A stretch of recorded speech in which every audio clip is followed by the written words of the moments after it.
Everyone okay? Perfect. Hello and good evening to all. I'd like to start by thanking you all for joining us today as we come together to remember Adam Redfern and celebrate his truly brilliant life. This event marks the first official fundraising event for the new Adam Redfern Memorial Fund, which has been launched to give aspiring students with a flair for media, journalism and sport the opportunity to study at DMU and make the most of their time here before they go on to fulfill their career ambitions. Established in Adam's memory, the fund will allow DMU to provide prizes for students who go above and beyond for their studies. The fund will also be used to support DMU Sport and DMU Media, to ensure that students who get involved in these groups, just like Adam did, can continue to have the best experiences possible. The Adam Redfern Memorial Fund would also shine a light on sudden arrhythmic death syndromes, or for short, SADS, through fundraising events hosted in Adam's memory and by supporting the Joe Humphreys Memorial Trust, a Leicester-based charity set up to break the silence on SADS and create a new generation of young lifesavers. Throughout the evening, we will hear from some of Adam's friends, family, colleagues, and lecturers as they share memories and speak of the impact Adam had here at DMU, where he spent much of his adult life and beyond. There will be opportunities to support the Adam Redfern Memorial Fund tonight, and we would be hugely grateful for any donations, however big or small. So, without further ado, I'd like to introduce our first speaker, cardiologist Dr. Harshal Dutia, on behalf of the Joe Humphreys Memorial Trust.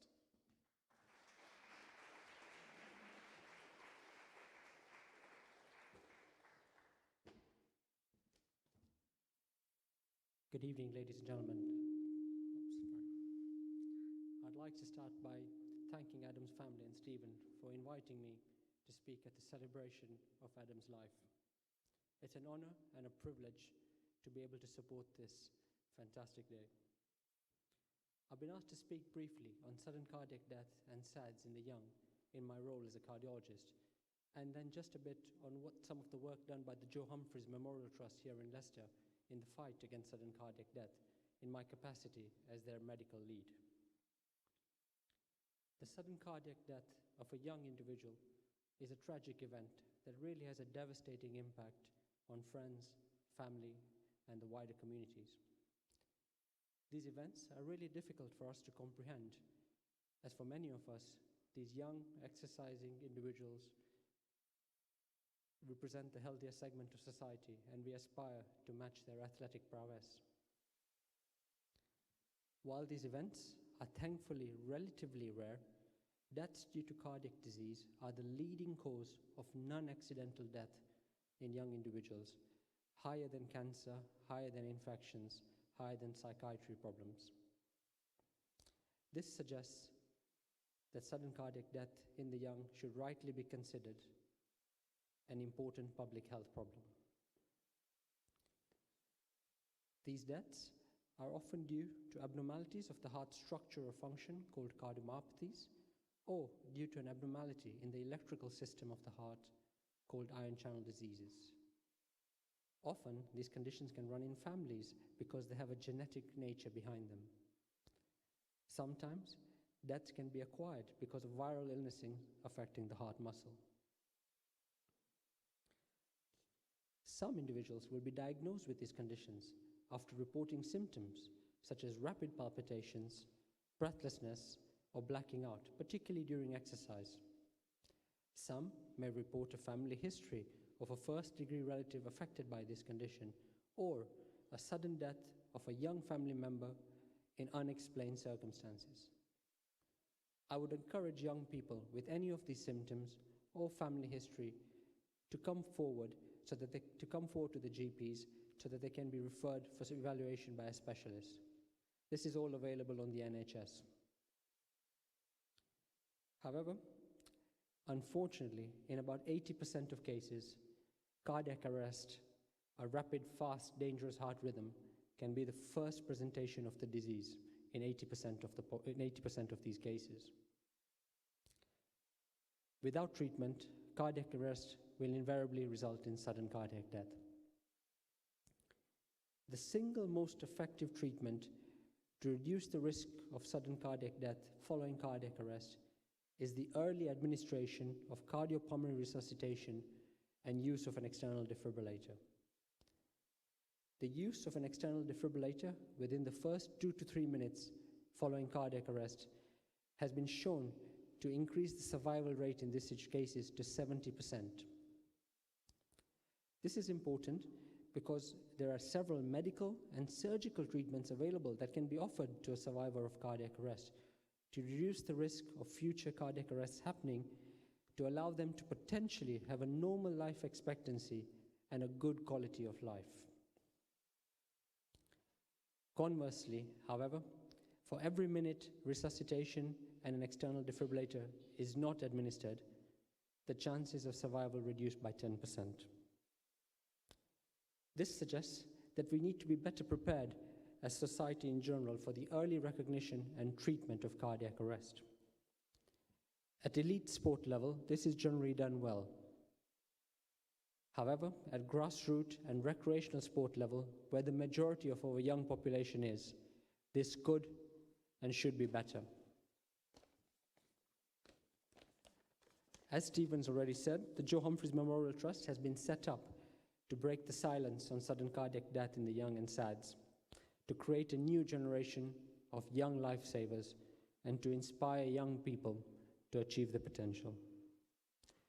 The trust was set up here in Leicestershire following the tragic loss of teenager Joe Humphreys, who died out jogging in 2012. The primary objective of the trust has been to facilitate the increased awareness of these conditions, to improve access to community defibrillators, and to raise awareness that anyone can be a lifesaver, to reduce the frequency of these tragedies in young individuals. The Trust has tried to facilitate these objectives through several different ways. Firstly, we've formed partnerships with Leicester City Council to try and make the city and community more heart smart by introducing defibrillators in parks and providing training to members of the community in cardiopulmonary resuscitation and basic life support. The Trust has also been involved in the training and provision of defibrillators at secondary schools, and we welcome the news that CPR training and defibrillator training is now recommended in the curriculum in secondary schools. This is excellent news. It is really important that despite the tragedies that have affected Adam and Joe, that we continue to encourage exercise to our young individuals. The benefits of exercise are unquestionable. However, we do have a duty of care for the safety of exercising individuals. The Joe Humphreys Memorial Trust has been instrumental in ensuring that cardiac safety in sport was included in the Duty of Care in Sport Review, an independent report to the government in 2017, which essentially advocated more training and more awareness of cardiac health at all levels of sport, not just at elite level. The Trust has also contributed to the development of a UK coaching training toolkit, which will now allow 100,000 UK coaches to be formally trained as first responders in the event of a cardiac arrest. And finally, the Trust has built relationships with University Hospitals of Leicester by funding a cardiac genetic nurse and a bereavement counsellor to try and improve the care and the experience for patients with these diseases and their family members. Despite these achievements to date, the message has not changed. We must be aware of sudden cardiac death and SADS in the young and continue to fight the frequency of these tragedies. There are no age limits to knowing about resuscitation and use of defibrillators. We can all be lifesavers. We can all make a difference. The difference that may have saved Adam and Joe's life, the difference that will save many young lives in the future. Thank you.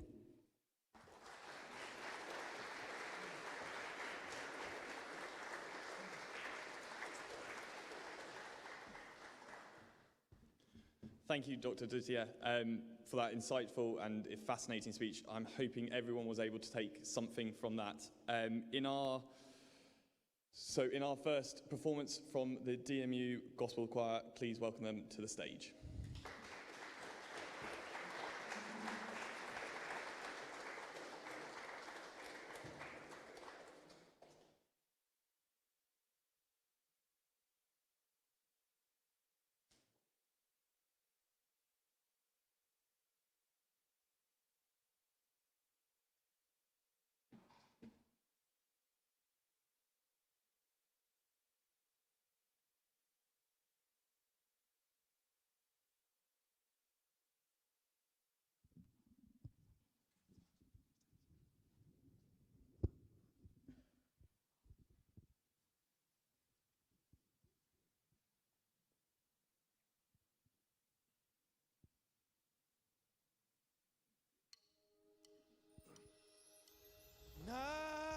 Nazikonya mabagiti baba wenyama Nazikonya mabagiti baba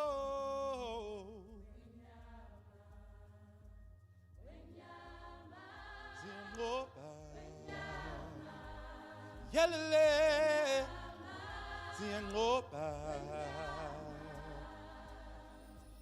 From the day we arrive on the planet and blinking stepped into the sun, there's more to see than can ever be seen, more to do than could ever be done. There is far too much to take in here, more to find that can ever be found. But the sun rolling high through the sapphire sky keeps great and small on the endless round. It's the circle of life, and it moves us all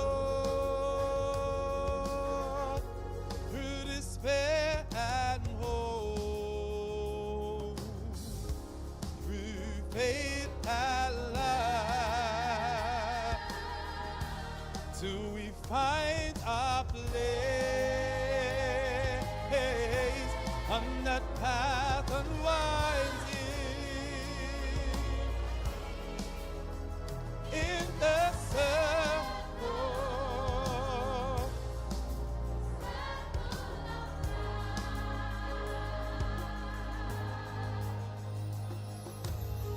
A cycle's beginning or end is the constant creation of its master. A cycle from the beginning or the end never, ever resonates an inseparable bond.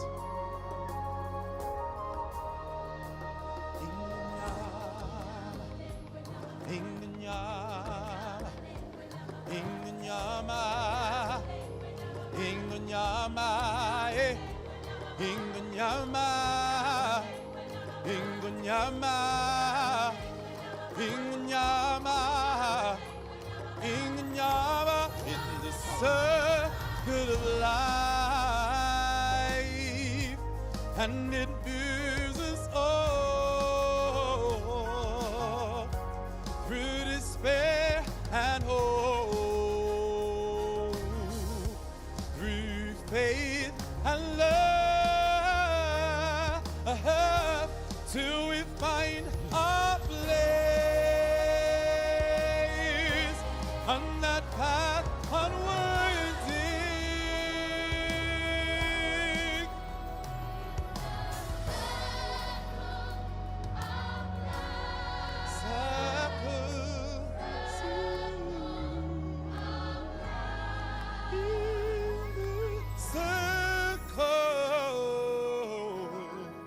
The circle of life.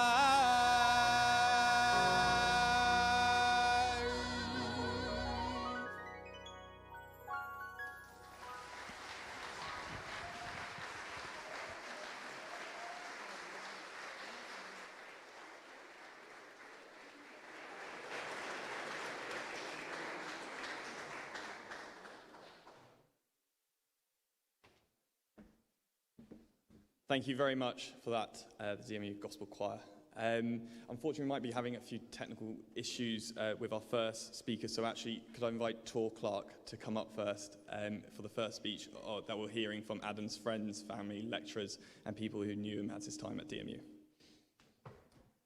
Welcome, Tor.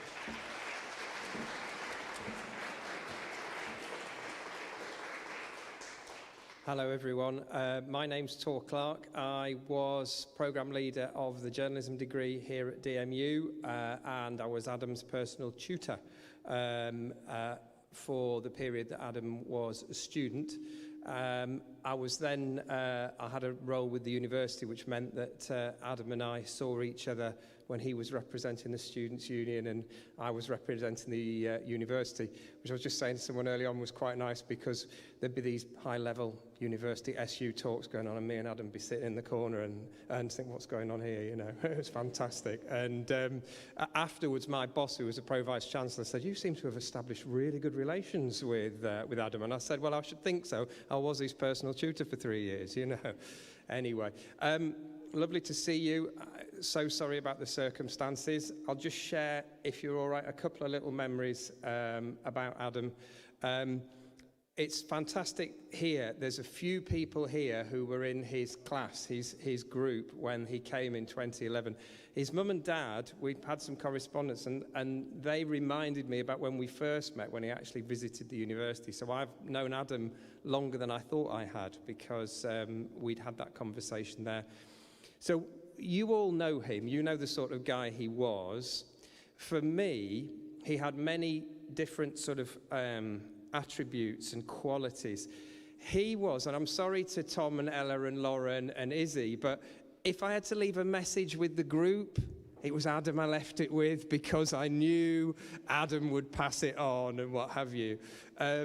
So in his group, Adam was sort of he was sort of the big brother, even though he probably wasn't older than a lot of them, because he sort of, he had this quality of being sensible, cheeky sense of humour, and also, and what they've all said to me tonight were things I didn't know, he sort of encouraged them all to do things, and he sort of held them together. And the other thing was, and if you know them, they were lovely, lovely people, massive successes they've made of their lives, all of them. But at 9 o'clock, I think it was a Friday morning, they were rubbish. And so I'd get in there and I'd be trying to get them interested in whatever it was. And it'd be, oh, God. And of course it was, you know, cheap beer night somewhere on Thursday night. So there was this smell in the room and whatever, and every head's on the desk. And so I'd be saying, right, who wants to, you know, what are we doing with this? And I'd look around the room, you know, and looking at the shoes. And Adam would always contribute. And if you know him, and what he was doing was, he was thinking, Tor's dying up there. Someone's got to help him out on this lot, you know. I don't know whether Adam had been out the night before or whatever. And there was this lovely little group, and I've mentioned we've got Tom over there. There was Tom and Adam and Liam. And I've said to Tom tonight, I always felt that Adam probably got you and Liam through your 3 years, and Tom has confirmed it, yeah. Absolutely wonderful character. And I will tell you something a little bit personal. I'm going to finish in a minute. But there was a time in my life when I was teaching here when I was rubbish. Lots of things went wrong. And I didn't know about partial return to work in those days. So I just thought, I've got to go back to work. So I would drag myself into work and try and teach these guys. I was trying to teach them about local and central government. And there were 150 of them. And I couldn't do 2 lots of 3 hours. So I'd bang them all in a room and try and do them in a room. And most of the time I couldn't finish it because I wasn't well enough to be at work. And that was that. I got better. And Adam came to see me because he frequently came to see me, even after he was a student. And what happened at the end of that year in this very building, the university does a thing called the Vice-Chancellor's Distinguished Teaching Award. And they gave it to me in 2013, which was like my annus horribilis. And I'm like, what were you giving it to me for? Anyway, the certificate had all the citations on, and they were incredible. They were humbling. And Adam had come to see me about something, I can't remember, and he noticed the certificate, and he said, you must have been pleased about that. I said, Adam, I was like so shocked, because I was like the worst tutor you had that year. And he said, do you know what, though? He said, we knew you were rubbish, and we knew you were coming in for us. And so that's why we said it. We knew what you were doing. And I don't know for sure, and I can't ever know. Now, these guys will tell me, but I'm pretty sure he was one of the ringleaders of that. because that would be typical of his kindness. And I would say it was a bit like an Alan Shearer character. You know, on the surface he was very sensible and everything, but I know with these guys, you know, when the cameras were off or whatever, he was the life and soul of the party. Such a lovely lad. I know the circumstances we're in here today are awful, and I cannot begin to imagine what his mum and dad are going through. It's unimaginable. So I can't say anything to do anything to improve that. But I would say to you, you had a boy there who was full of kindness and positivity. And talking to his friends tonight, he's touched everybody's lives in such a positive way. And because of what you've done, he will go on touching people's lives afterwards. So I hope you're immensely proud of him. You've got every right to be. And thank you for doing this event tonight so that we can actually get something positive out of this and also remember him. So thank you all for coming, and thank you particularly to my ex-students and his compatriots in those times as well. It's been an absolute privilege to be allowed to say something. Wonderful fella. It's a tribute to him that we're all here tonight. Thank you.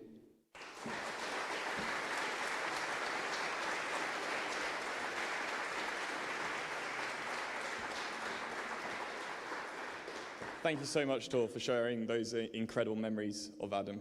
Thank you so much. Our next speaker, unfortunately, Liam, who cannot be here today as he is self-isolating, has kindly sent in a video which will reflect his time as a DMU journalism student, hopefully.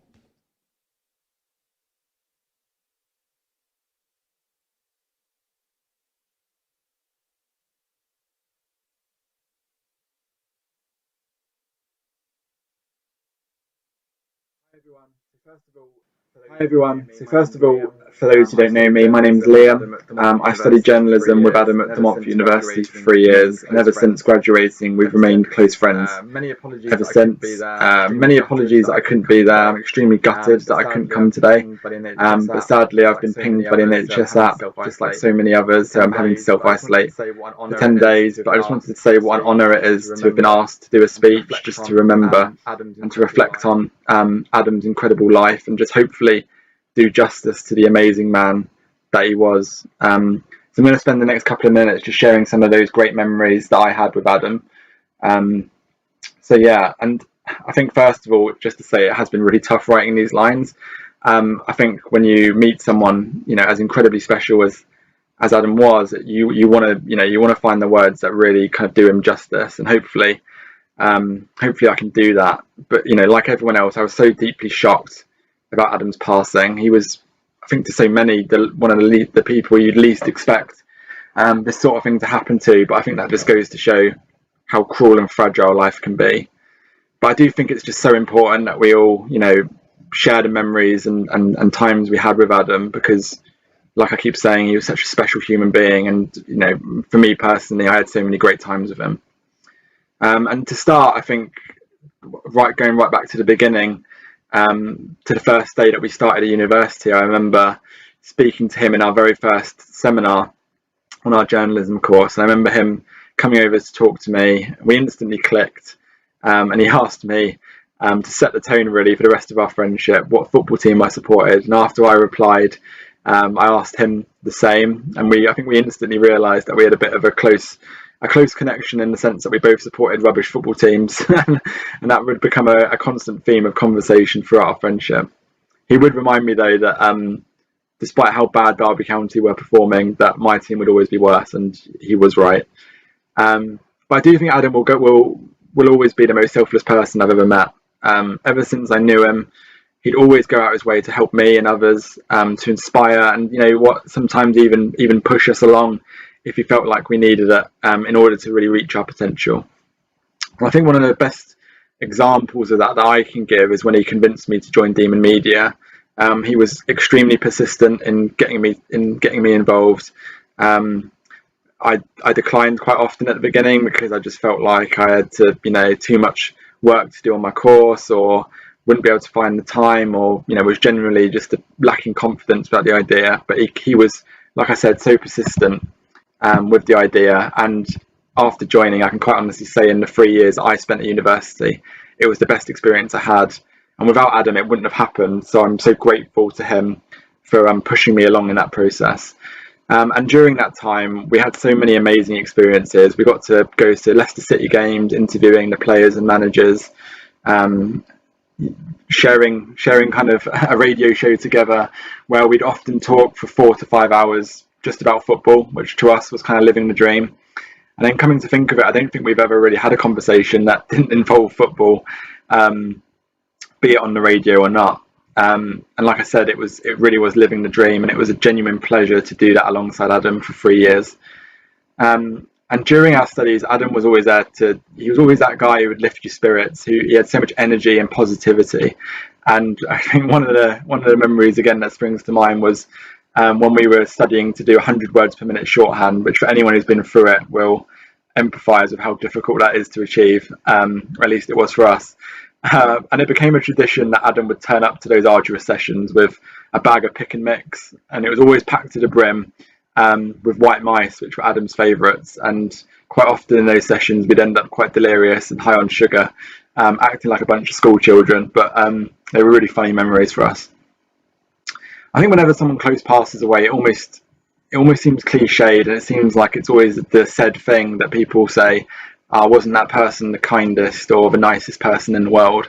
But I really do believe that when it comes to Adam, he really was. I think that's the thing. I think for anyone who knew him, and I imagine everyone in the room this evening will have known him incredibly well, will just know how genuine and honest and kind a human being that Adam was. And I'm so thankful to have been able to call him a friend. And in his studies, he was the model student as well. And I'm pretty sure he won't like me for saying that. But he really did constantly set the benchmark for us and our group of friends. It always seemed that no matter how well we did, Adam would always end up with 1 or 2 marks higher, which was always a source of conversation. And it was 3 amazing years for me, studying with one of the greatest friends I could have wished to meet.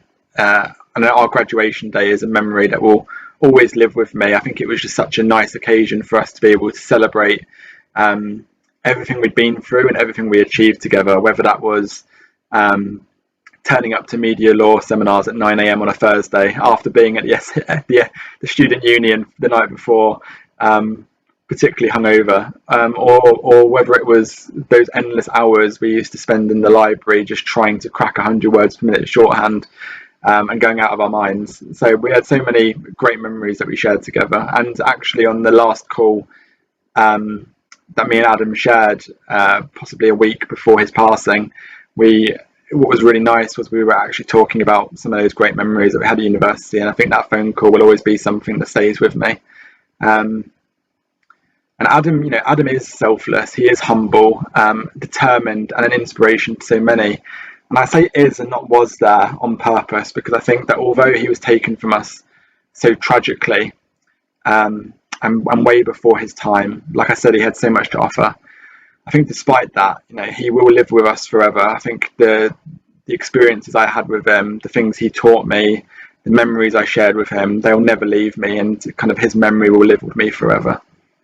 And I finally just want to say thank you to Adam. Thank you for being such a loyal friend, for your support, kindness, and selflessness.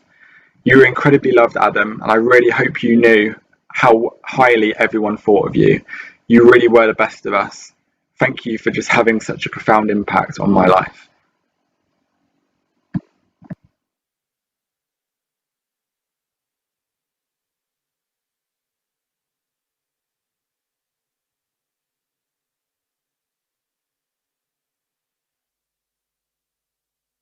So it's actually to myself now. I'm going to reflect on our time we shared at DSU together. I said I first met Adam when I was campaigning in the DSU elections.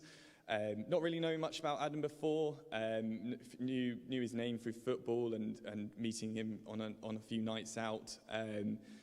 But we immediately when we met, I knew we would be great friends. He invited me in with a huge smile. Everyone will remember Adam's smile is one of the best qualities about him. He was always smiling. You can see in the picture next to me, and it was clear from the offset how passionate, how ambitious he was for media, and it's no wonder he went on to do what he did for DSU with his two years here, and then being able to actually go on to DMU. It was obvious from the outset that he had a passion and he knew what he wanted to do with it, and he knew how to achieve it as well. I think when he took over the role as head of Demon Media, he was able to set a vision for that year and knew who to go to, and he was so willing to listen to people, which is a trait some people don't have, but Adam had it in barrels loads. He was able to take in ideas from other people and use them to the best of his advantage, and make sure that everyone got the best out of the situation, which I hadn't seen before. Myself, not really knowing what I was doing that year, and he was head and shoulders above me in terms of what he was able to do with that year, and made sure that the student experience was better because of it, which I think is incredible. And as I said, Tor, as you said earlier, in terms of him being the on the top of very understanding and level student, I can tell you from the antics that we got up to that year, he was much different. And I said we've got some of the staff members here today, Tom, Dan. I know a few people are watching this evening. He was able to integrate with them so easily, which is something that not many people are able to do. And I'll share so many great memories from going and annoying Tom in the society's office and teasing about the recent Leicester City result, and going to the sports office and meeting Ross as well. But he mainly got up to his antics and with Neil and Charlie Bull, and it was such a good year to be there with those three together. I cannot tell you the amount of laughs we did, the video ideas that they came up with, the stories that they would tell coming back from it. It was brilliant to actually be there and experience that together. And as I said, it is probably his one arch nemesis of that year, Kalina Wright, who he loved they had a special relationship which I've never seen before, but they loved taking the mickey out of each other. They loved having a good laugh together, and it was so good to be around that and experience that with him as well.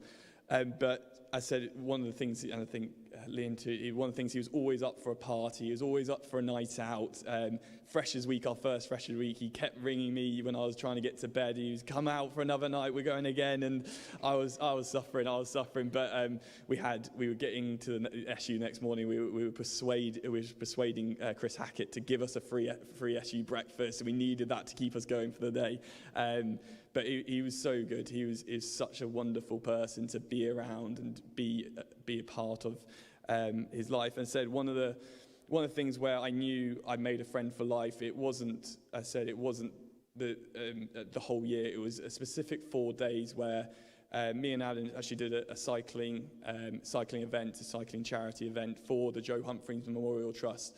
And throughout that 4 days, I just knew, getting to know him more it was amazing. He spoke so passionately about Derby Football Club that we had to go visit Derby Football Club, get photos outside it. He spoke so passionately about his family as well, and I got to meet Ian and Christine for the first time, and stay at their house, and it was so welcoming to be welcomed into your family in the way you did. And we went out for fish and chips night, we had quiz night, it was absolutely brilliant. So I felt so welcomed, and you can easily tell where Adam gets his personality from, his personality traits as well, from Ian and Christine. So thank you for raising the son you did. He's a wonderful, wonderful human being, and I will always cherish those memories that I had with him throughout the years I've known him, but especially those 4 days where it was something that I will never be able to forget. It was just special. So as said, he did this year with me, but he went on to achieve so much more afterwards. And hearing already from some of the speakers, I can't tell you how much I am proud to even be able to call him my friend. So I said thank you, Ian, Christine, and thank you, Adam, for being able to do that. Thank you.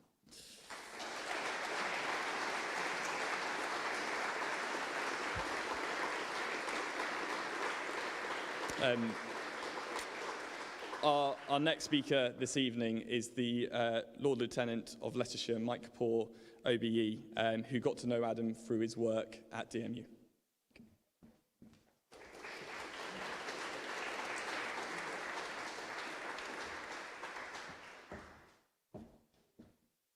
Good evening, everybody. I'm not sure people know what the Lord Lieutenant is, but in a nutshell, I'm the Queen's representative in the county. And for tonight, I had 2 invitations to contend with, to give out an award in the name of the Queen in Market Harborough as part of the Queen's Award for Voluntary Service, or to come here and share some of my reflections about a wonderful young man that I had the pleasure of getting to know. I first met Adam when I was on the board of the Montfort Student Union. I was appointed in 2012. Adam would still have been carrying out his studies at the time. And he was elected in 2014 and joined the board. And from a very, very early stage, I could see that this was someone that had drive and passion, commitment, and was professional in every conduct he had at board level. His great passion was to try and bring all the various strands of the media at the Montfort Student Union together. And they were strands at the time, and it was a big task he undertook. But he applied himself well, took advice, followed through on everything he said he was going to do, and made a great success of it. And it was no surprise that he was re-elected in 2015 to carry on. And then I had the benefit of working with him for another year. Now, early on, I think Adam was a little bit in awe of me because, as well as being on the board of the Montfort Student Union, I was also the deputy chairman of the university, and more importantly, I was the chairman that students had to go to if they wanted to appeal any decision that the university had taken against them. So normally being in front of me was not a pleasant experience, and I think he was a little bit in awe of that, but I think that melted away from 2015 onwards when he plucked up the courage to invite me to attend the Demon Media Awards, which I agreed to do. And I did ask him for a little bit of advice. What would you like me to talk about? He said, will you do the speech? I said, I will do. What would you like me to talk about? And he said, oh, come on, don't be too boring and don't be too long, because the students have turned up to have a good time. So that, I think, brought through some of the cheekiness that some people have alluded to. And I was right at the very sharp end of that from that time onwards. But I think it's fair to say I enjoyed quite a good working relationship with most of the people on the DSU boards that I was on. A number of them are in the room this evening. I see Dan, I see Stephen, and others as well. But as I was preparing this short speech, I was racking my brains as to why I got on so well with Adam. And I think it came to me last week as I was just putting down a few thoughts. And I think it's because we both shared the same sense of values. And those values are embedded in Adam's 2015 manifesto that he stood on. And they were to develop the university's student union, to make sure that there were opportunities for the students to enjoy an eventful and pleasurable time here. He also wanted to make sure the student union got recognised for all of its efforts and endeavours. And he wanted to inspire. And I reflected that when I was appointed Lord Lieutenant by the Queen in 2018, the first things I said when I set out my plan for the 20 years or so that I'm going to be in post is that I want to make sure that the people of Leicester and Leicestershire get recognised for all of their efforts through the honours system. I want to make sure the lieutenancy is visible, and I want to make sure the lieutenancy is relevant to the communities of 2020 and beyond. And finally, I wanted to create an atmosphere of inspiration and aspiration for everyone. So you can see the reason why we would have developed a bond very, very quickly in those sets of values that we had. I remained on the Board of Trustees until about 2017. Adam actually left a couple of years earlier because he'd done his 2 years. And then we sort of met each other at university events. He would always come and say hello at graduations. And we'd always try and share a few minutes together, reflecting on the time that we were on the board. But everything went quiet for a few months. And actually it was interesting, the name Kalina Wright came up, because I thought I was going to be the only one that used Kalina Wright's name tonight. I had an email from Kalina Wright in about 2017 it was, saying that Adam Redfern was asking for my personal email address. Could she give it to him? And I said, well, of course you can, which she did. And later on that same evening, I got an email, actually quite a long email, So I'm not going to read it all out to you because we could be here all night, but I will refer to parts of it.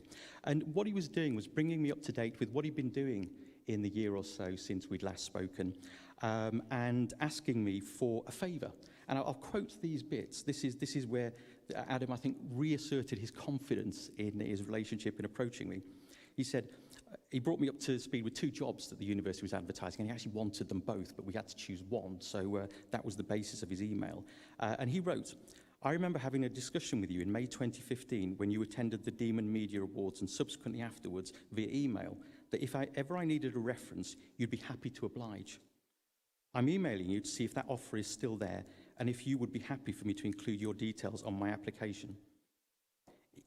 Adam being Adam and always thinking of others, he then concluded and apologised for the length of his email.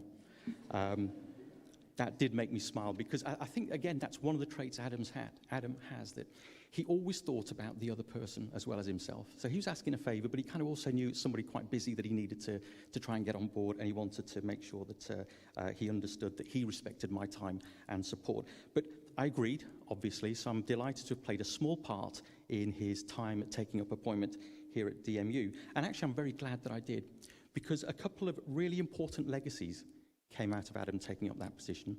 One was it gave me an opportunity to continue a dialogue with him and try and use his eyes on the campus to help me fill positions out in industry or other organisations that I'm involved in. And one of them was for Leicester City Football Club Trust, where as chairman I was concerned that we needed to boost our media and comms, and the way I thought we could do it was to create an internship, some work experience. So I immediately emailed Adam and said, need a favour back. You know, can you help with this? And all I got back from him was, on it, leave it with me, kind regards. Some pleasantries at the end as well. And lo and behold, he sorted it out. He sourced us some students. We interviewed them. One was taken on to do work experience with us. That person is now working as part of Leicester City Football Club's media and comms team and supporting the trust on a daily basis. So that is a legacy that I don't think would have happened had Adam not been imposed to engage with me. And I think the most important one, though, is that very shortly after Adam took up his post here at the Montfort University in the Media and Comms team, I had the great privilege of being appointed the Lord Lieutenant of Leicestershire by the Queen. And one of the things the university wanted to do was support me with my media and comms, which was terrific. And I was even more delighted when it was put forward that the person that they were going to suggest supported me was Adam Redfern. And I think our relationship carried on from there. And what Adam helped me do was learn to cope with fear. Because I'm not really naturally a fearful person. But the role of Lord Lieutenant is actually a very senior civic position. It is one that's monitored externally. The social media accounts I have are monitored, not by many people, but the people that monitor them are very serious. So just imagine 3 or 4 weeks, I think it was, into post, having been told that Adam was going to support me, I then get a request from Adam saying, can I have the login and access details to the Lord Lieutenant's Twitter account? Now, bear in mind that account is monitored not just by me, but by other people. That was actually something that sort of rattled me a little bit, that, you know, I'm handing over my entire public persona now to a cheeky young man. But actually, I decided to do it. And again, I would send Adam details that I'd needed tweeting with what I'd like to say, and the typical reply would come back by email with me, done, or leave it with me, and then done. Although I did occasionally have to check when an email came in on a Saturday night after 9 o'clock, actually what he meant by done, just in case he'd gone out and posted something that perhaps wasn't quite in the spirit with which I wrote it. One of my abiding memories of Adam was actually one of my first events, which was the centenary of the Royal Army Veterinary Corps, who were based here in Melton. And that was to feature a service and then a full cavalry parade through the centre of Melton. And I was fully in my full uniform with sword, etc., cap and everything. And something went dramatically wrong. I had something called a uniform malfunction. My sword belt broke. So once Adam had got over the hilarity of the situation I found myself in and realised he had to help, we started to go through a list of suggestions he had that might help us refix the belt. And those were blue tack, which didn't work. It was sellotape, which didn't work. I drew the line at chewing gum. I told him he could hang on to that. But actually, nothing works because the sword is actually quite heavy, and no matter what we did to put the buckle back into place, the sheer weight of the sword meant that any solution we came up with was going to offer us no greater adhesive strength than mashed potatoes. So we decided that we would try plan B, and I would take the salute without the sword. But I think that was, I know that was something that Adam really enjoyed, that event, because I know Christine and Ian have told me that it was something that he reflected on when he was with them. But the whole point of doing that was it gave Adam an opportunity to work with me to see what the comms of the Lord Lieutenant were about, so that we could set up a formal internship which takes place every year, where I appoint a Lord Lieutenant's media intern through the Frontrunners programme here at the MU that works with me and my deputy lieutenants, getting an opportunity to help us with our media and comms, but actually more importantly learn from some of my deputy lieutenants who are national and internationally renowned broadcasters and journalists. And it allows that student to build, I think, a very unique body of work with which to accompany their CVs when they try and gain employment. So we're very proud of that, and that's something that Adam was right at the heart of helping me develop, and that is a legacy that will continue. I have 16 and a half more years in post, and we will be recruiting into that position year in, year out. Now, I'd just like to conclude by saying that actually I think Adam was taken from us all too soon. We all know he was. But the memories that he left us, the treasured memories that he's left us, will last us a long time. But it mustn't stop there, because there are memories that still need to be made by young people who will benefit from the platform that Adam has left. Some of that platform is providing internships through to Leicester City Football Club Trust. Some of them are providing the Lord Lieutenant's intern going forward, but many more will be provided through the Adam Redfern Memorial Fund. And I'm delighted that Montfort University has embraced that initiative so warmly. And I'd just like to say to Ian and Christine that you can count on my personal support in your steps to further promote that and make it a great success, which I'm sure it will be. And you know how to contact me. And we will be playing football next year, Ian. That'll be the start of our relationship. But Adam has meant an awful lot to me. I've seen him operate at a very high level, very senior level, boardroom level. It may well be a level that some of you haven't had the privilege of seeing him at, but he excelled at it. You should all be proud to have known him. I'm sure he was always proud to have known you, and I think he has been nothing but an absolute credit to the Redfern family. Thank you.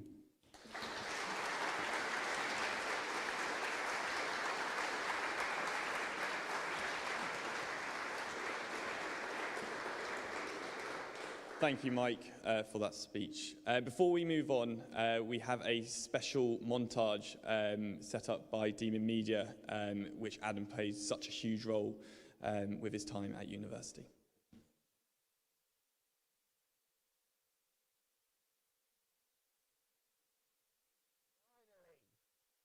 Finally! Jesus. All right, mate, how's it going? Jesus. Hi, mate. Where have you been? Doing my hair. We do you here. Get in the car. Doing my hair. Doesn't matter where I've been, I'm here now. Get to the It's water. about time, right? Let's get to the It's water. about time.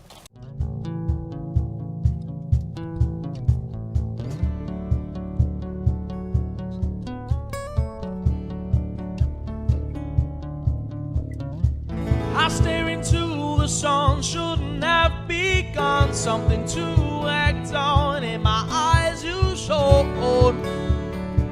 It gets worse in the long run.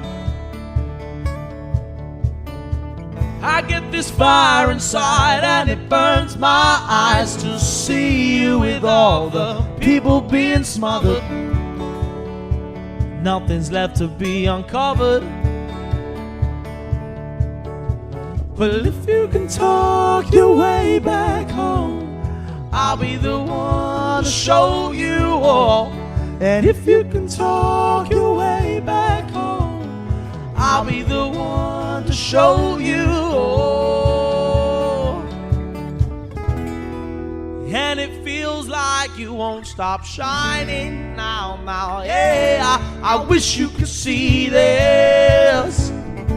You're making me stare into the sun.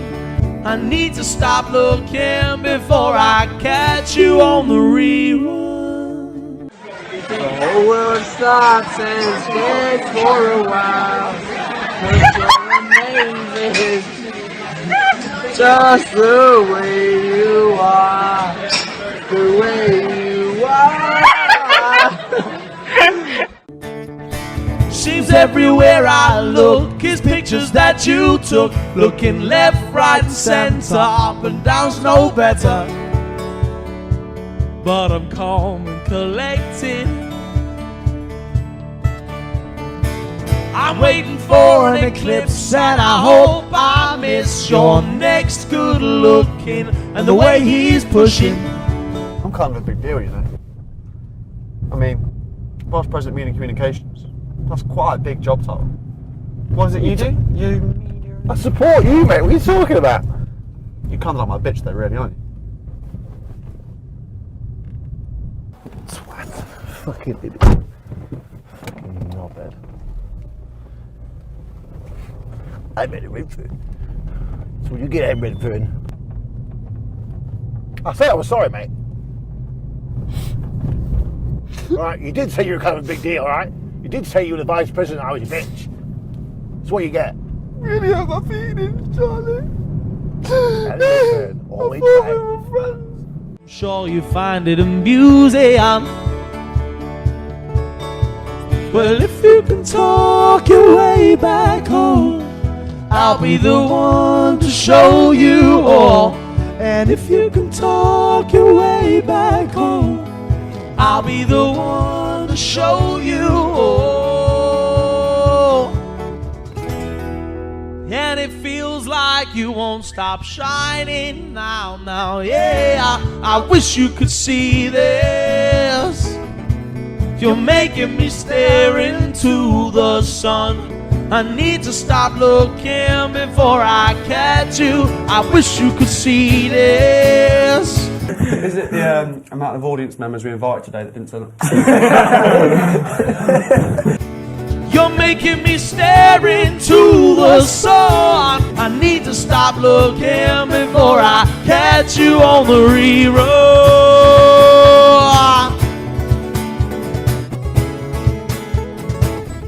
Don't you know what I know? I need to stop looking before I catch you on the rerun.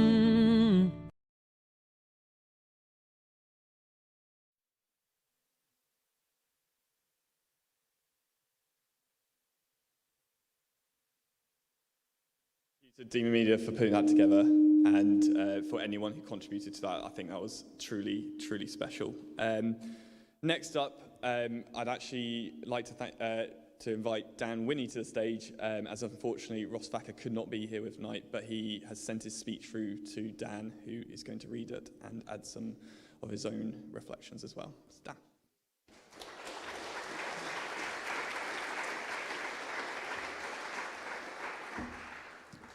Hi everyone. Before I read this, it is from Ross Thacker and I haven't read it before, so I'm sorry if there's some terrible jokes because I know some of you already know him. But he passes on his condolences to everyone, including the Redfern family. And he was lucky enough to be Adam's chairman in the first year that Adam was at university. And he played for a team called the Sharks. And I know there's a few of the Sharks here today. Adam's personality and ability shone through, and that raised the entire team and the club. There's no doubt he was DMU and DMU FC through and through, and Ross saw that with his passion, and he took him under his wing, and it was on and off the pitch as well. You really couldn't not like his character. He really personified what our club and university ethos were all about. Integrity, commitment, hard work, professionalism, desire, attitude, and alcohol. He brought a presence to the club and the university which was nothing but positive. He had an aura, and I think we can all agree with that. That was completely natural, and Ross speaks on behalf of all the boys to say that everyone saw it, not just in his football ability, but also off the pitch as well. He was one of the best trainers, and he left everyone behind in that sense. Ross had lots of conversations with Adam, many of which he can't really remember for obvious reasons. Some were slurred after drinking games, and he won't go into too much detail about that at this point, but he necked many dirty points during his 4 years with DMU FC. Ross goes on to say that we will take pride in having the privilege of knowing Adam, and I think that everyone who knew him would, without doubt, say the same. My highlight is when I said to Adam, I'll get the round of drinks in, cider and black, but he didn't realise that his cider was water and blackcurrant. But he came back saying, oh, strong that. Ross thinks he saved him a few hangovers and £2 pints. There's absolutely no doubt Adam was a really good bloke to us, both at DMU and at DMU FC, to his family, most importantly, and to everyone that knew him. It's fitting that there's DMU FC here tonight to raise a glass to Adam. So Ross asked if everyone's got a drink in their hands, if you would please raise a drink for Adam. He also said chin it, but maybe not, maybe a bit later. I just want to reflect on a couple of my own memories of Adam. When I first came to university, I was really scared, and I really didn't settle in until I went and met with the football club. And I walked in, and there was just ugly faces everywhere, and some of them are here now today. And I looked across, and I thought, I need to find someone that's friendly, and he's going to help me kind of settle in. And I saw Adam from across there, and I thought, right, I'm going to go and talk to him. And he really helps, and not just me, but loads of other people. And I think it's really fitting that not just the football club, but Demon Media are here as well. And by the way, that was such a fantastic montage. But I think there's a lot of people in here, including myself, who can say that Adam really helped them on their journey at university, which has helped them in their careers as well. He was the most welcoming person you could ever meet, and I was proud to call him one of my best friends. And I think throughout his journey with the football club, he really moved up. He went from the 4th team to the 3rd team to the 2nd team to the 1st team, again showing his character and his desire to reach the top. And in his last year, I played with him, and we had a great season. We won the varsity, which was the biggest match of the season. And I think Ian and Christian would agree that was probably his best moment on the football pitch. Everyone coming together with everyone watching to really cap off his university journey. So last thing from me, and one of the last things we spoke about together was how people go to university and become friends and then don't see each other again, and it takes kind of a tragic circumstance to bring everyone together. And I just wish he could have, been here to see everyone. He would have loved tonight. But we won't. This is not the end. The legacy will continue. We will make sure of it. We will make sure that we have events where we get people together and continue Adam's great legacy. That's going to be, every year for a more formal event, but then other times as well. So I just say to everyone, life's short. Please do keep in contact with everyone. I know everyone's on Facebook and can easily text, but please just meet wherever you can. Just meet up with your friends, treasure them, treasure your family, and just, whenever you do that, please just remember Adam.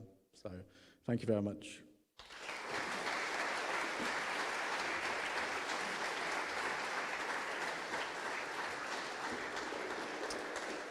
Thank you, Ross and Dan, for those reflections. Many of you tonight got to know Adam while working with him in the communications team at DMU. So our next speaker is one of those people, Chris Fundo. Please stand.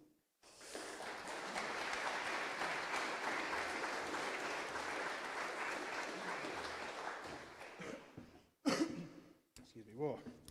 Hello, everyone. I'm Chris, and I worked with Adam for more than 5 years here at DMU in the communications team.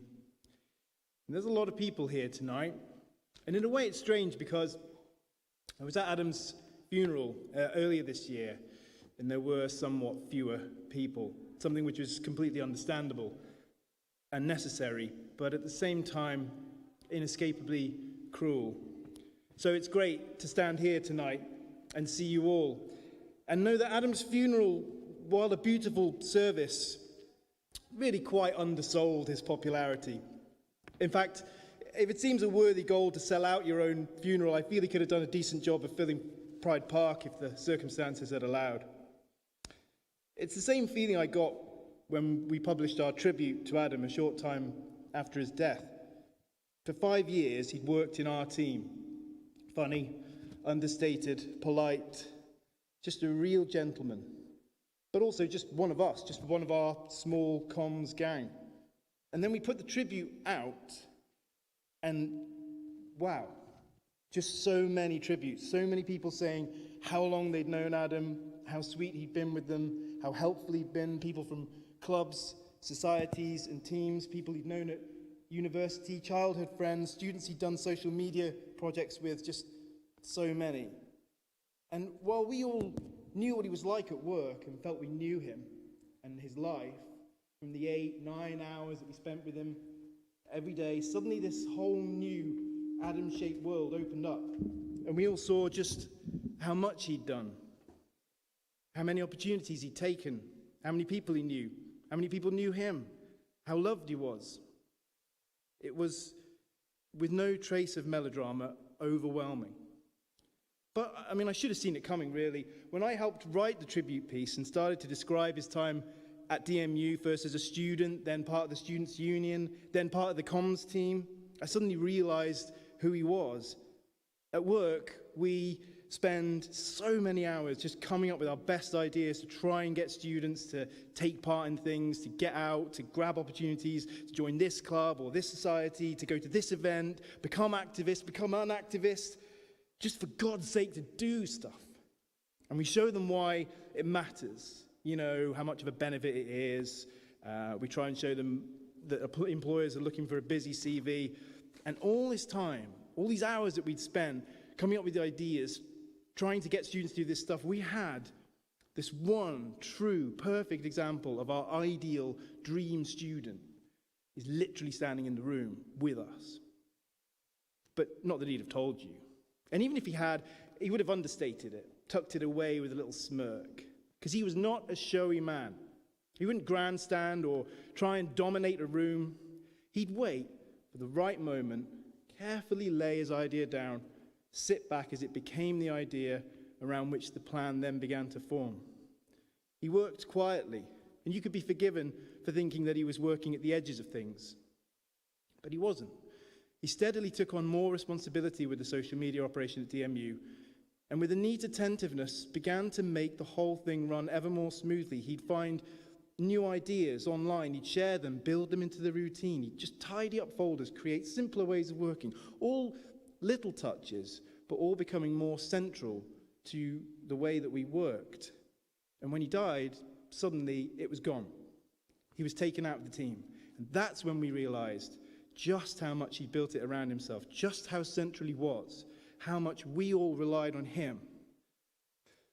Weirdly, in the middle of the pandemic as we were, none of us at work had actually seen each other for nearly a year when he died.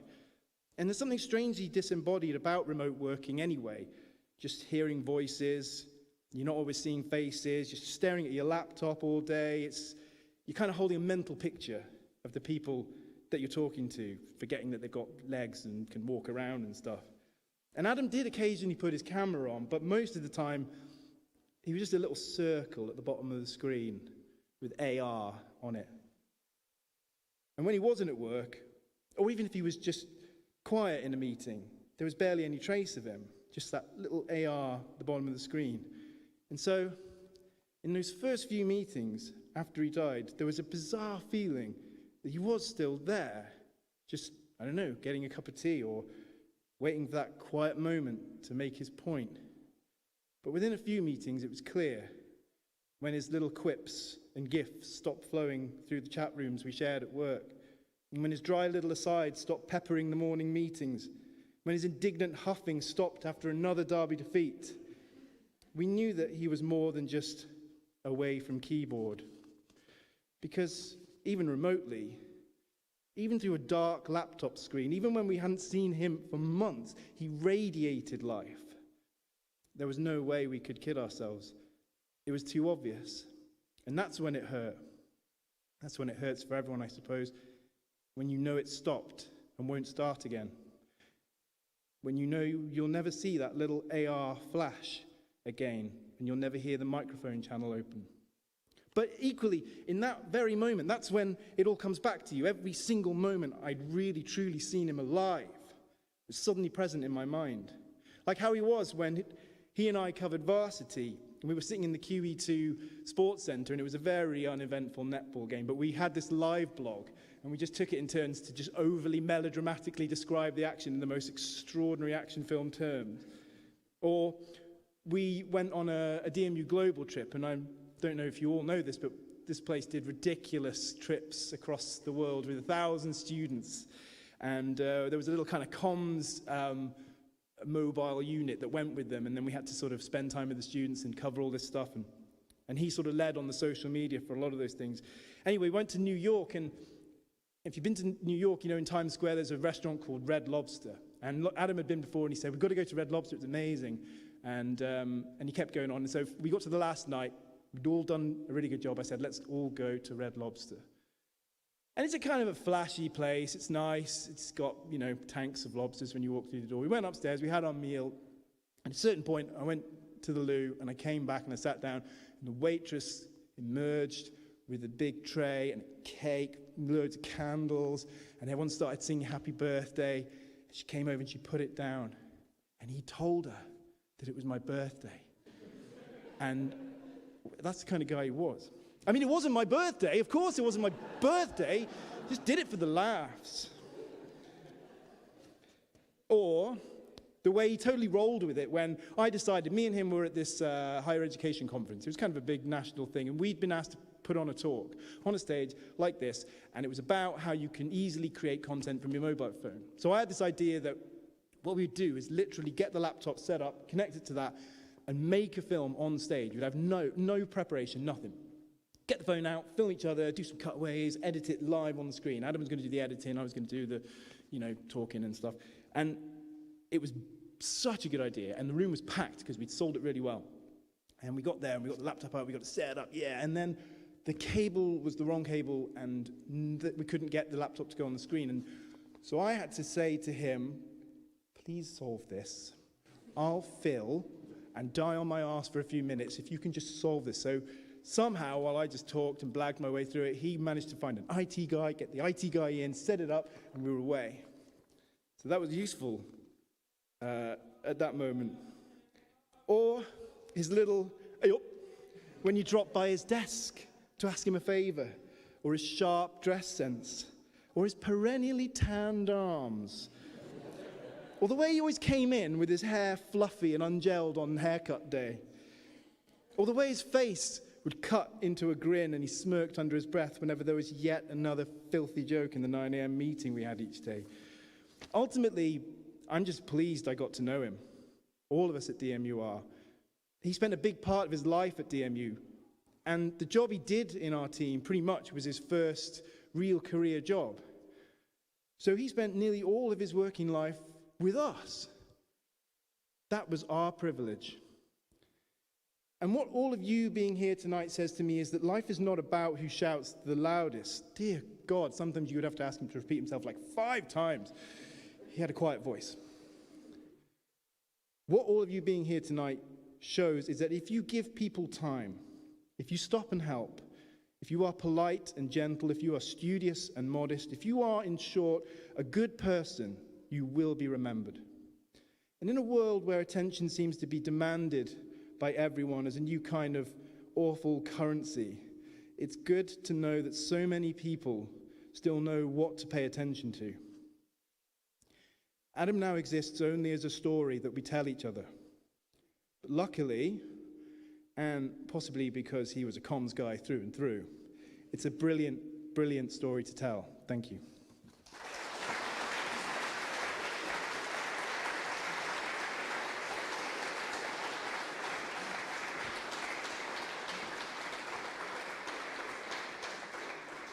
Thank you so much for those words, Chris. I'm sure we can all agree it has been an absolute pleasure and honour to hear those reflections, not only from his friends, but also from colleagues, from sport teammates throughout his time here at DMU.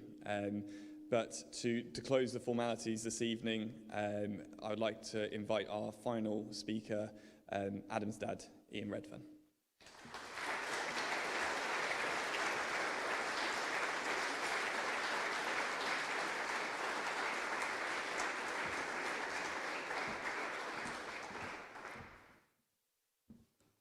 Thank you. The last 5 months, as you can probably imagine, have been a roller coaster of emotions for Christine and I. This is the first opportunity I've got to speak since we lost Adam. And I think I would start by saying that absolutely nothing can prepare us as parents for the events of that night. You never expect that an evidently fit 28-year-old will go out for a run, something they'd done dozens of times, and not come home. The nightmare, and that's the only way I can describe it, of that evening will live with Christine and I for the rest of our lives.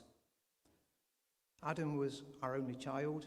He was a source of great pride, and even more so having stood at the back of the room tonight and heard what everybody's had to say about him. Quite simply, he leaves a huge hole in our lives which will never be filled. The one constant since March has been the outpouring of genuine warmth that Christy and I have received from so many people. Adam's colleagues here at DMU, people he studied with, people he went to school with, people he knew when he was a small child, people we hadn't seen for years and years and years, suddenly got in contact with us and wanted to talk about Adam. And we can't thank them enough, because without that support, without that encouragement, without that sharing of anecdotes, humorous stories about time spent with Adam, we would have really struggled to have got through the last 4 or 5 months. So thank you to everybody that's been in touch with us. We do really appreciate that. Today's been, I guess, the culmination of that. And we wanted to call today a celebration of life, because that's what we wanted to do. Adam's life was a life that should be celebrated. So we're delighted that so many people could come back to Leicester today and share in those memories with us. I think it's right as well that I take this opportunity to thank a number of people. It's the first opportunity I've had, and it would be remiss of me not to. Events like today don't just happen. They take meticulous planning. Even more so when you have to move the date back by a week because the government decides it's going to move the goalposts, for good reason. But it doesn't help when you've planned an event for last Saturday and you've now got to move it back to this Saturday. The idea started out as a germ of an idea from 2 of Adam's closest friends who are both here tonight, and you've heard from Steve Burrell and Dan Winnie, who's around the corner somewhere. And that evolved from that germ of an idea into what we've experienced both this afternoon at Beaumont Park and here tonight as well. So Christian and I would like to thank everybody involved in making today happen. There are too many people to thank everybody individually, but there are a few people who we specifically want to name, and it's right that we do. Firstly, to Steve and Dan, not just for today, but for their friendship since the 2nd of March and their support since that date as well. Also, Paul Hindle, who has been instrumental in organising today and sadly can't be here because he's joined the ranks of people forced to self-isolate. We'd also like to thank DMU Events, the team at Beaumont Park and here in the Student Union for the support they've given us as well in making today happen.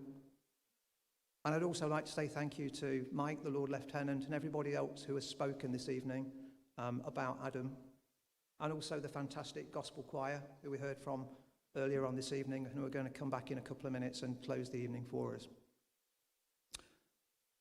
Also, the last group of people I want to thank are Adam's friends in the communications team. They have taken on board the role of communicating everything that you've needed to know about tonight's event.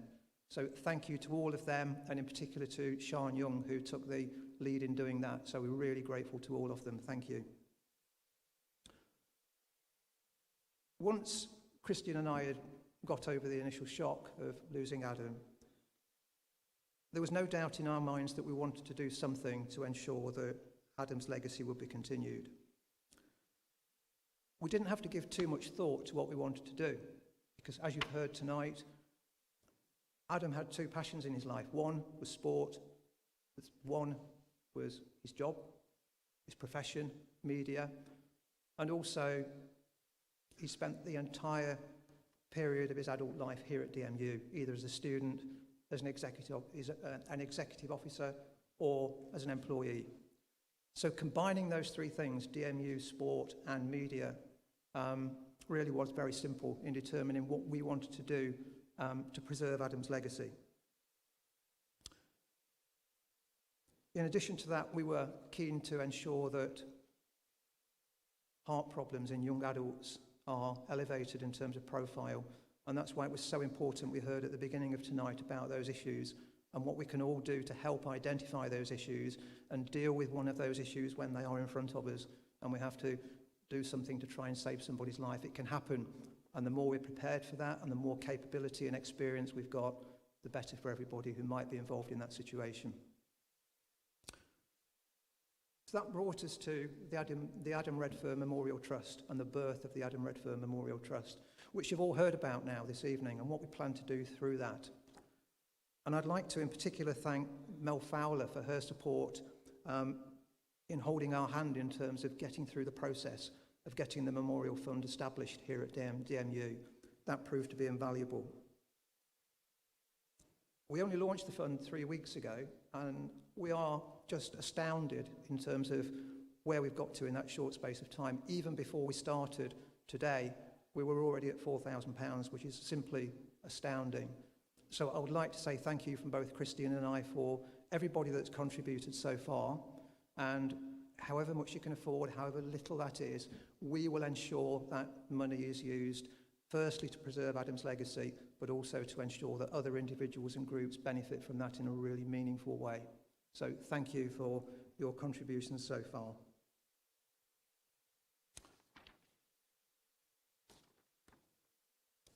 What we do want to do is ensure that Adam's legacy has longevity. So today is a celebration of Adam's life, but what we'd really like to do is come back on an annual basis as a reunion, bring people back together, renew old friendships. The football tournament that we had this afternoon, we want that to become bigger, we want that to become better. Today was fantastic, but with the opportunity and the time we've got in the future, we can make things even better than they were today. And we can grow Adam's legacy, and we can make Adam even prouder of us than we already are of him, because that's what we can do for him now. If we can't do anything else for him, we can make sure we can continue his legacy, and we can do that collectively. So I really do thank you for everything that you've done already in terms of helping Christine and I to do that.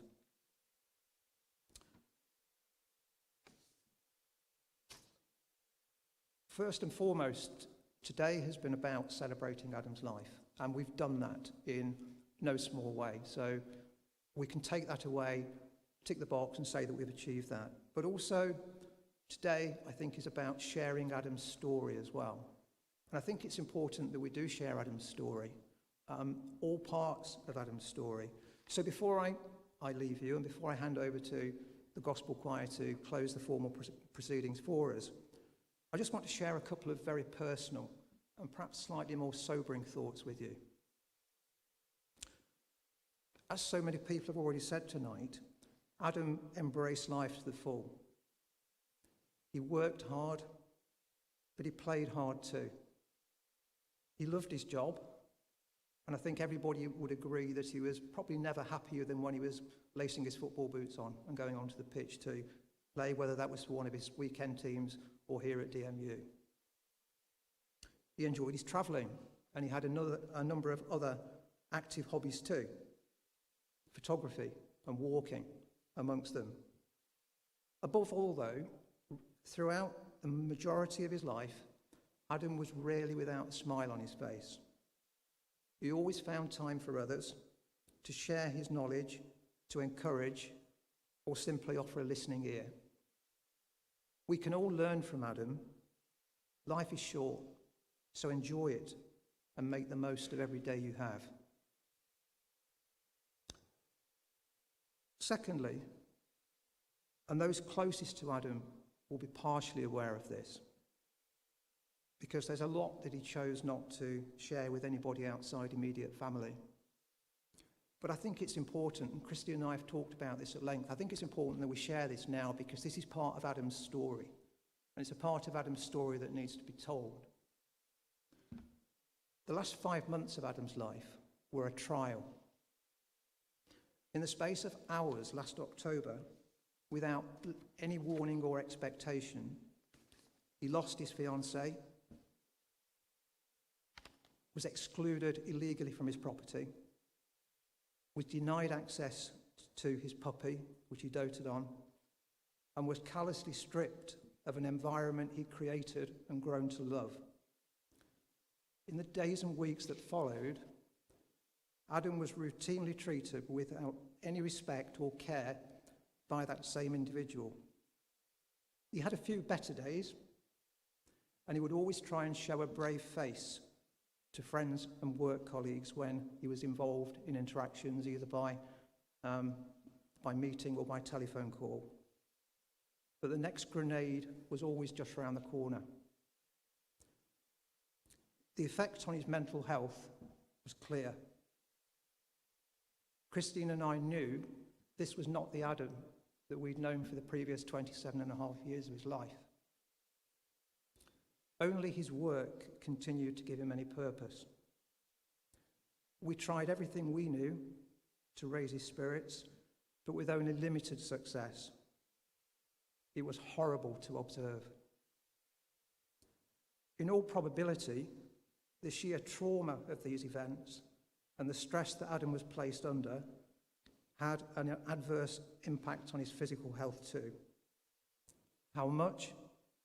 The post-mortem couldn't tell us with any certainty, despite the fact we asked a lot of questions.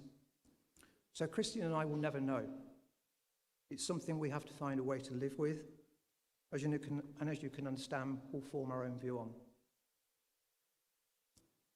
Now, I'm not suggesting that relationships should never end. That's blue sky fantasy. However, whenever we need to have a difficult conversation or make a big decision, perhaps with a partner or perhaps at work, surely we have a duty to remember that the individual on the receiving end of that conversation is a human being too. A human being who, as we saw with Adam, may have their own issues or fragilities that even they didn't know about.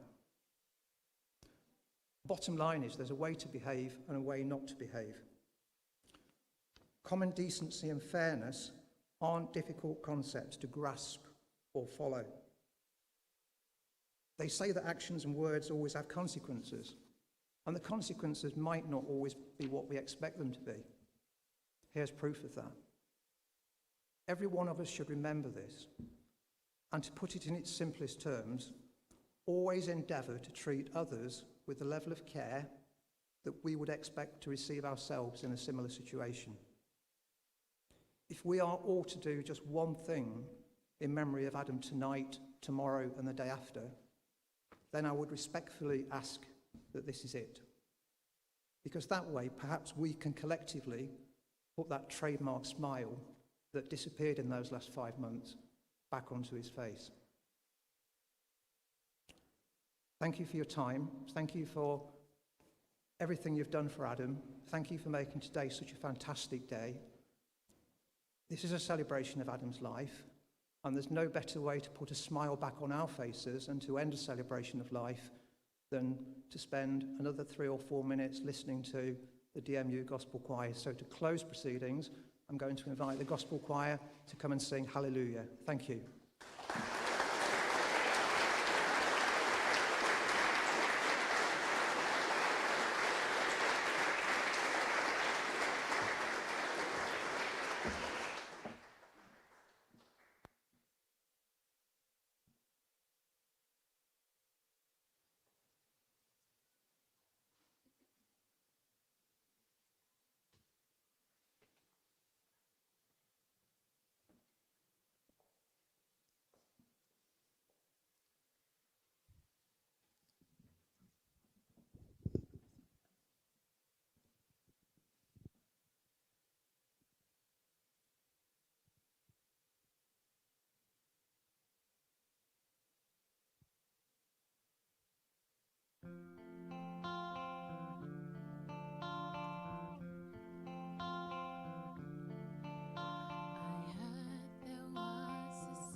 Your faith wasn't strong, so you needed